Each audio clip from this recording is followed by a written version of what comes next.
Bismillahirrahmanirrahim. Assalamualaikum warahmatullahi wabarakatuh. Alhamdulillah wa syukur ala ni'amillah syahadu an la ilaha illallah wa la syarikalah amma ba'd.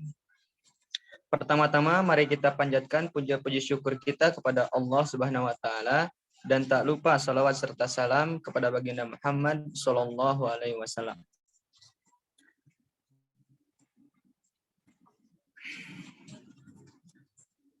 Kami dari kelompok 8 akan menjelaskan tentang time value of money.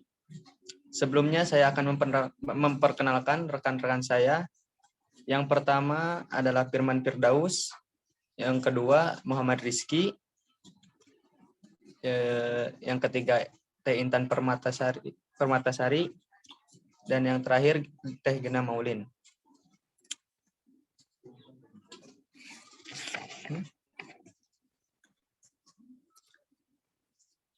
Kepada pemateri pertama akan disampaikan oleh Teh Intan Permatasari.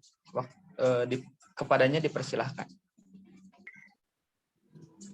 Baik, di sini saya akan menjelaskan mengenai time value of money. Time value of money atau nilai waktu uang merupakan konsep yang menyatakan bahwa nilai uang sekarang akan lebih berharga daripada nilai uang masa yang akan datang.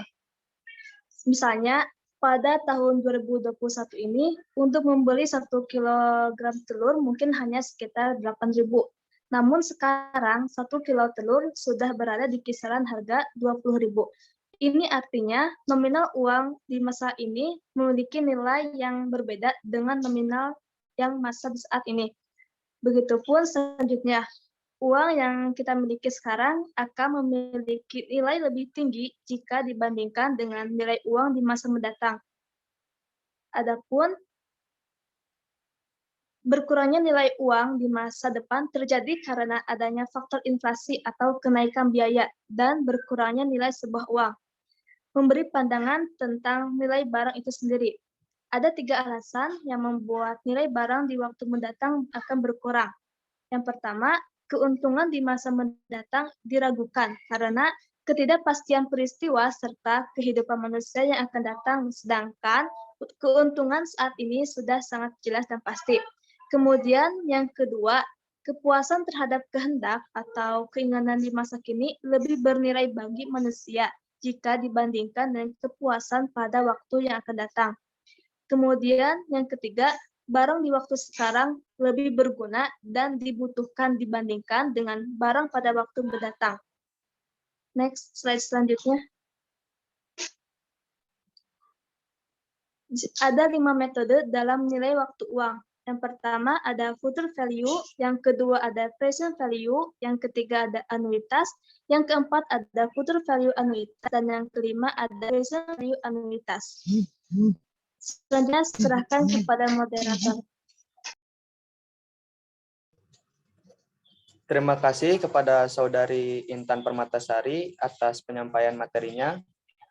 Kepada pemateri selanjutnya, Saudari Gina Maulin, kepadanya dipersilahkan. Baik, selanjutnya ada present value. Present value bisa diasumsikan dalam jumlah kas atau uang saat ini memiliki nilai yang berbeda daripada jumlah kas di masa depan. Yang menggunakan dasar pemikiran yang sama bisa menghitung nilai sekarang dari penerimaan atau pengeluaran di kemudian hari. Rumus dari present value yaitu ada PV sama dengan CN dibagi 1 ditambah R kuadrat. Ada studi kasus, yaitu contohnya dana untuk menyiapkan biaya pendidikan sebesar 100 juta pada 2 tahun mendatang sementara. Lalu ada opsi untuk mendapatkan penghasilan dari berbagai sumber. Yang pertama, 4% dari bunga deposit per tahun, lalu ada return saham 10% per tahun, lalu ada cryptocurrency sebesar 50% per tahun. Maka, kita dapat memasukkan rumusnya menjadi 100 juta dibagi 1 ditambah 0,04 kuadrat yang menghasilkan sebesar 92,46 juta per 2 tahun yang didapat. Next. Lalu, selanjutnya ada present value annuity, yang artinya suatu penerimaan berkala dari suatu jumlah yang tetap selama waktu tertentu, atau pembayaran dapat dilakukan pada setiap akhir periode atau awal periode. Saya serahkan kembali kepada moderator. Terima kasih kepada Saudari Gina Maulin atas penyampaian materinya.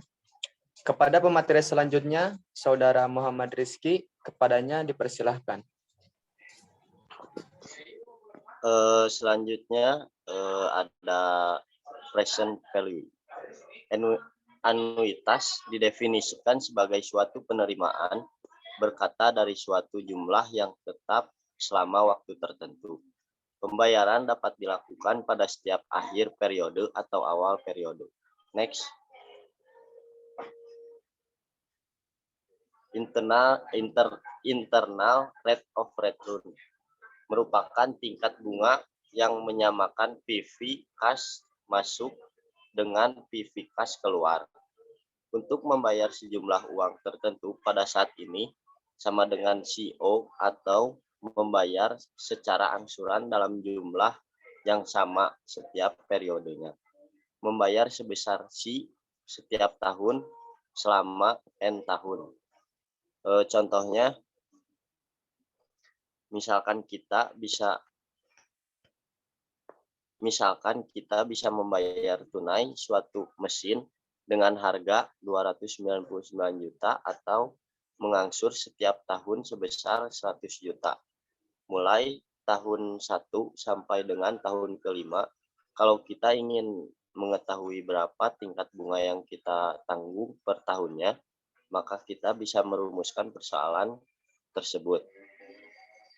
299 juta sama dengan 100 per 1 tambah I, tambah 100 per 1 tambah I pangkat 2, tambah 100 per 1 tambah I pangkat 5, sama dengan 100 1 per 1 tambah I, tambah 1 per 1 tambah I pangkat 2, 1 per 1 tambah I pangkat 5.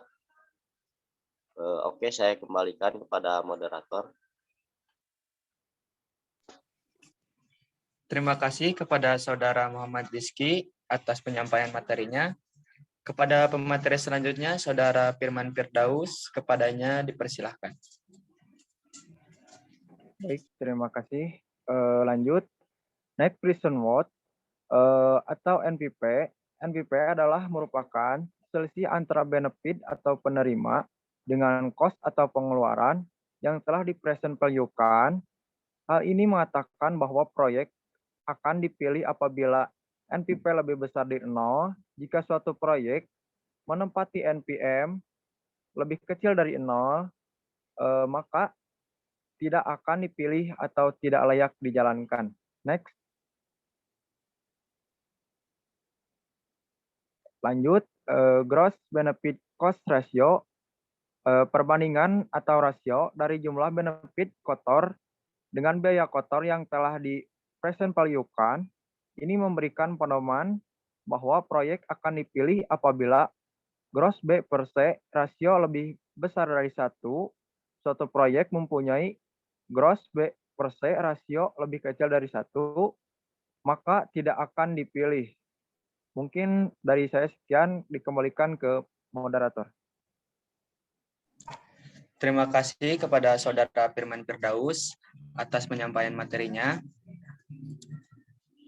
Untuk kesimpulan sebagai penutup, time value of money adalah sebuah fakta bahwa suatu nilai uang kita yang sekarang lebih berharga daripada nilai uang kita di masa depan. Perlu diketahui juga bahwa makin besar nilai bunga secara relevan, makin besar pula selisih di antara nilai uang saat ini dan nilai uang di masa yang akan datang. Terima kasih kepada kelompok 8 atas penyampaian materinya. Mohon maaf bila banyak kekurangan dan banyak kesalahan. Wabillahi taufiq wal hidayah. Wassalamualaikum warahmatullahi wabarakatuh. Waalaikumsalam. Waalaikumsalam warahmatullahi wabarakatuh.